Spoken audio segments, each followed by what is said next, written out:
what we like to call the market sensing problem, which is what news do I look at that is important to me. And that is a graph problem, because as you get the news, what you really want to understand is what is the news talking about, which company, which industry, what economic event or political event has happened, and then relate that, you know, to what your portfolio is or what your outlook is.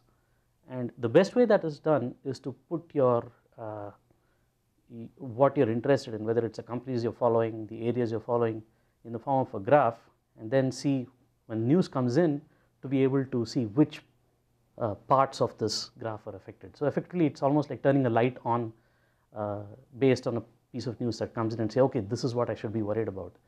And there are great examples of how this works. So one example of this is recently in the Financial Times, there was an article that talked about how the crops in sub-Saharan Africa as of last summer was affected badly because of a swarm of locusts. And interestingly, that was traced back to when Gaddafi was, deposed in Libya. The setup, the agricultural monitoring setup that was there in Libya failed because there was because of the chaos there. As a result of which, there was no spraying done, and because of that, the locusts, there was a bigger locust swarm than before, and locusts tend to always fly in swarms and ravage crops wherever they can. And if you're in North Africa, pretty much the only place you can fly is either into the Mediterranean, which is not a good idea, or you fly south, which is what they did.